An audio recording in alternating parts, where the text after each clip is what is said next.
Hey there, Hylians! Welcome back to our channel where we dive deep into the worlds of our favourite video games. Today, we're exploring the Legend of Zelda, that is. We're counting down the top 5 most powerful swords in the Zelda series. Grab your Master Sword and let's get started.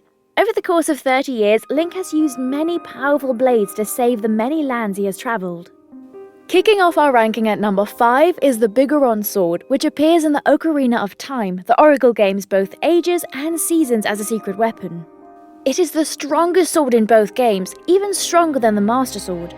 In Ocarina of Time, its first appearance, the Bigon Sword is the far sturdier version of the Giant's Knife, which Bigon crafted for the Master Craftsman and is a very powerful sword. It is only obtained via a trading sequence. The blade is much longer than the Master Sword and deals twice as much damage. Its handle also changes from yellow to blue. However, it is wielded with 2 hands due to its large size, meaning that Link cannot defend with a shield while equipped, similar to the Megaton hammer. If the shield button is pressed, he attempts to protect himself with the blade. Despite being the strongest weapon, the Bigon Sword is incapable of defeating Ganon, as only the Master Sword can deliver the final blow. However, it can be useful during the final battle as Ganon knocks the Master Sword out of reach before getting it back. It is also the most powerful in the Oracle games. It can only be obtained in a trading sequence with the Goron Trader. This 2-handed behemoth is known for its incredible power, making it twice as strong as the Master Sword.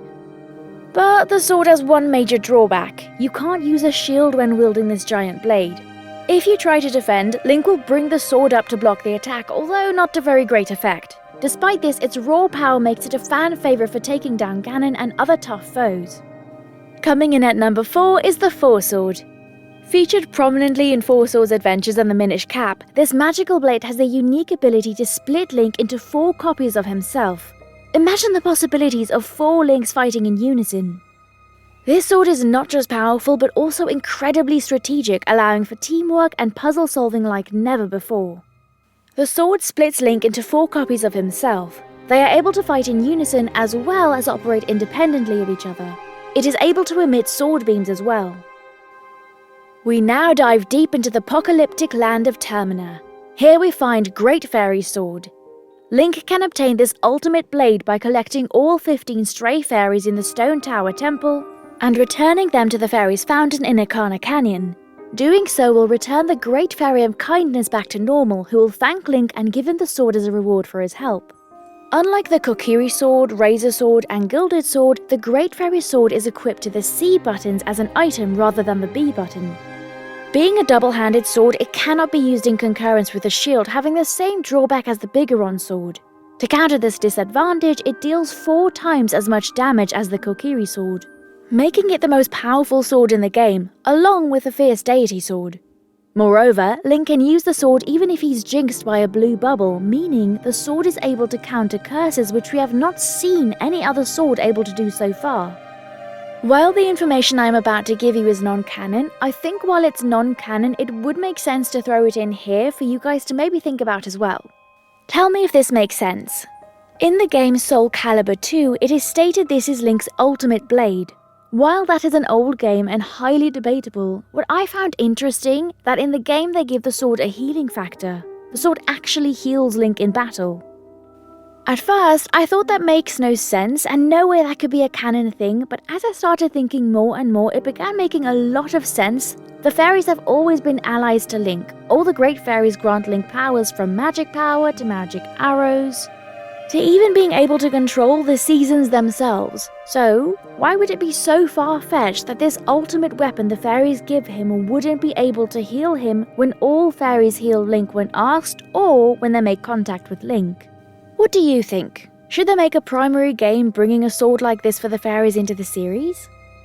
Next, let's take to the high seas. Coming up on our list is the Phantom Sword from Phantom Hourglass. After rescuing Tetra, yes, that Tetra from the Wind Waker, from the ghost ship, Link is told by Oshis to find the 3 kinds of pure metals and take them to the legendary blacksmith Zao's to forge the Phantom Sword in order to defeat Bellum. The pure metals include crimsonine, found in the Goron Temple, azurine, found in the Temple of Ice, and aquinine, found in Muto's temple. Coincidentally, the colours of these metals are the same exact colours that are used to represent the 3 oracles from the Oracle games, as well as the symbolism for the Triforce, Ganon being red, Link being green, and Zelda being blue for wisdom. After Zauz forges the Phantom Sword with the 3 pure metals, Link completes the blade by returning to Oshus, who will fuse the Phantom Hourglass with the blade itself. By doing so, the Phantom Sword gains the ability to literally control time for a short period. The Phantom Sword is the only weapon capable of slaying the phantoms that patrol the Temple of the Ocean King, and thus the only weapon capable of defeating Bellum. Since the Phantom Hourglass is incorporated into the hilt, it makes the wielder immune to the life-draining curse of the temple. In combination with the Phantom Sphere, it can stop time temporarily. Link uses this ability in his battle with Bellum, using it to freeze time so he can get behind Bellum and attack his eye. While Link goes to talk to Zauz about the Phantom Sword, the blacksmith explains that his ancestors defended Oshus in an age when great evil lurked the sea, and in order to combat those monsters, his people would forge their own weapons. One of these weapons was the Phantom Sword itself, and Zauz even mentions that he had one, although he lost it at some point. Thus, it is implied that Zauz's people forged many Phantom Sword for battle, and that perhaps the Phantom Sword is not the only weapon that can vanquish Bellum and the Phantoms. Fun facts: the Phantom Sword resembles the Master Sword in many ways. The major differences between them are the symbol of the Ocean King appearing in place of the Triforce emblem on the blade, as well as the crossguard featuring a different design, in which the Master Sword yellow jewel is replaced by the Phantom Hourglass. The music that plays when Link receives the Phantom Sword is also the same as that of the Master Sword. Despite the fact that this sword is the second sword in the game, it is no stronger than Oshus' sword. As such, Link must use Leaf to increase the power of his sword. As far as we know, the Phantom Sword is the only blade in the Zelda series that is able to freeze time, which is why I gave it the number 2 spot on the ranking. And finally, the most powerful sword in the Zelda series is the Fierce Deity Sword from Majora's Mask.